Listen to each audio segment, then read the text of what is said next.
so we're going over derivatives and tangent lines. This is section 2.1. Our objectives are find the slope of the tangent line to a curve at a point and use a limit definition to find the derivative of a function. Okay, so earlier today I was talking about our fancy little curve that has a tangent line, or that has a secant line going through it. So the secant line goes through 2 points. Okay, and my point is C and f of C, and the other point up here is C and delta x plus, or C plus delta x, and then f of C plus delta x. So again, the average rate of change is just the slope of the secant line given by the formula over here. So the slope of the secant line is just m is equal to the change in y over the change in x, or just from what we remember in Algebra 1, y2 minus y1 over x2 minus x1. Okay, given that, I'm going to use the fact that this point over here, C, f of C, is a x1, y1, and then C plus delta x and f of C plus delta x is y2, x2, y2. So I'm going to put it in my formula, and I get that the slope of the secant line is equal to f of C plus delta x minus f of C over delta x, which brings us to the limit definition. So again, when I go back up here to my secant line, the smaller and smaller and smaller I get between those 2 points. So right here, now I'm at these 2 points here, this point and this point. So the distance between these 2 points is decreasing. So if I move it again, you know, they moved again, so these 2 points are getting closer and closer and closer to each other until they're so close that they only touch this red curve at a point, giving me the definition of a tangent line, which is a limit. I have to use limits to define that, because that change in x is getting smaller and smaller and smaller, eventually reaching 0. So I have to have a limit definition there. Make sure you box this on your paper somewhere. And here's my first example. It's find the slope of a line tangent to the graph of f of x equals 2x minus 3 at the point 2, 1. So I'm going to label that as C and f of C, and I'm going to use my formula. Using my formula, n is equal to, so the slope is equal to the limit of f of C plus delta x minus f of C all over delta x as delta x approaches 0. So I'm going to plug that in. And I know that, so C is 2, so f of C, so I'm going to write f of 2, okay? And as I proceed, I get, so that means I had to plug in, I was plugging in 2 plus delta x into my equation up here for x.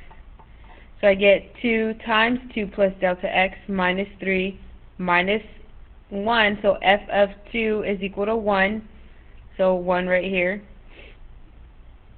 And then as I go through my limit process, distribute that 2, and I get 4 plus 2 delta x minus 3 minus 1. So my 4 and my minus 3 and minus 1 cancel out, leaving me with just 2 delta x over x. And those delta x's will cancel out, which is just 2. So I say that the slope at 2, 1 is 2. Here is example 2. So again, I have an equation, h of t as t squared plus 3 at a point negative 2, 7. So again, I need to find the slope of the line that is tangent to t squared minus 3 or plus 3 at negative 2, 7. So I have, again, my formula, which is the limit of f of c plus delta x minus f of c all over delta x as delta x approaches 0. And so I labeled my points.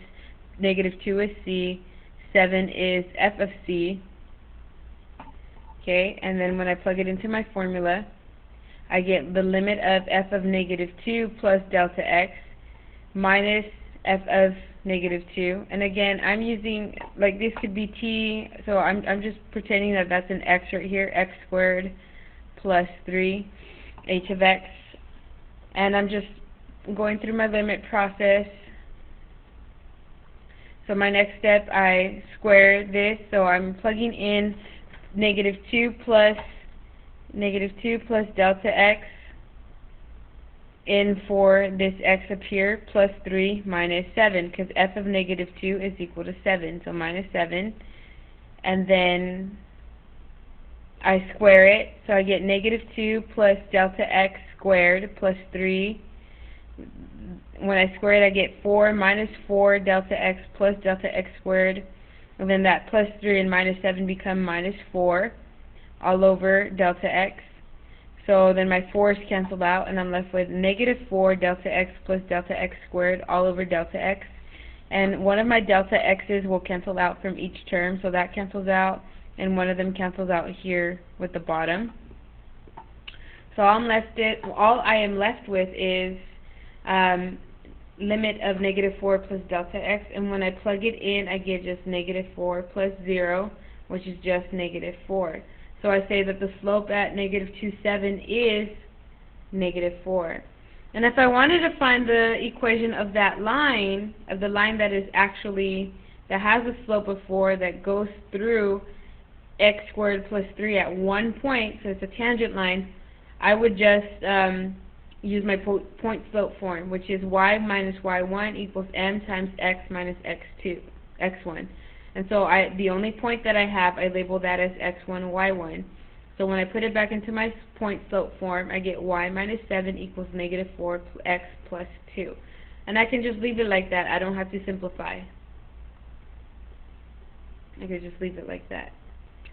So that brings us to the definition of a derivative, so of a function. And we use limits to use, right now we're going to use limits to define a derivative. So the derivative of a function is f prime of x, so that's read as f prime of x, is equal to the limit of f of x plus delta x minus x over delta x, as delta x approaches 0. And provided that this limit exists, then we can say that for all x for which the limit exists, f prime is a function of x. And more importantly, over here, a function is differentiable at x if its derivative exists. So that sounds like a good true or false question right here. The ones that I give you on your daily quizzes. And other derivative notation that we use is f prime of x, dy dx, y prime, the derivative of f of x, and the derivative of y. So all those mean, and when you see all of these, any of these notation, you know that you have to find the derivative according to this formula right here that we have, the limit definition of derivatives. So here I'm going to find the derivative of f of x as limit of f of x equals x cubed plus 2x, and then I'm going to find the slope at 4, 2, 0, 0, and 1, 1. So here's my formula for the limit definition of derivatives. Okay, so I'm just going to plug it in. I'm going to plug in x plus delta x in for each of these x's up here.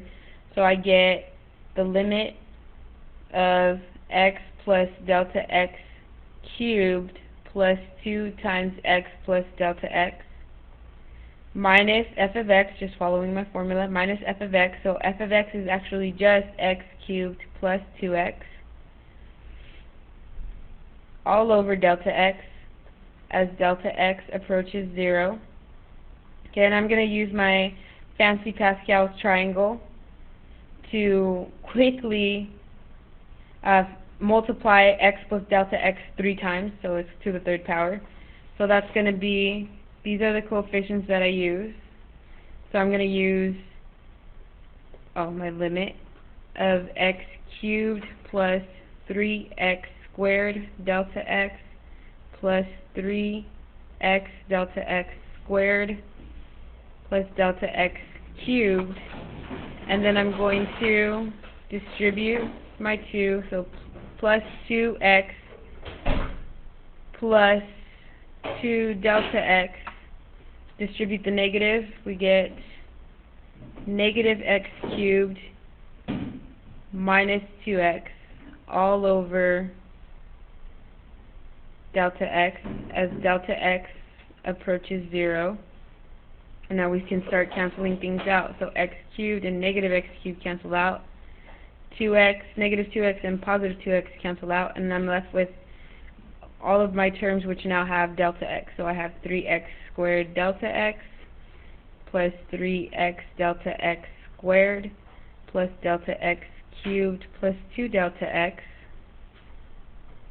all over delta x as delta x approaches 0. And I can cancel out a delta x from each of the terms in my numerator.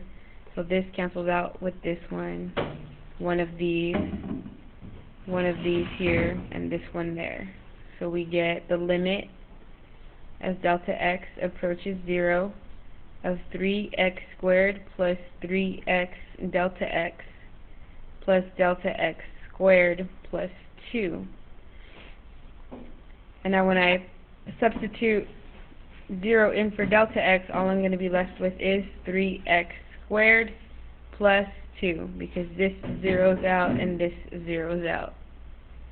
So this is basically the formula for the slope.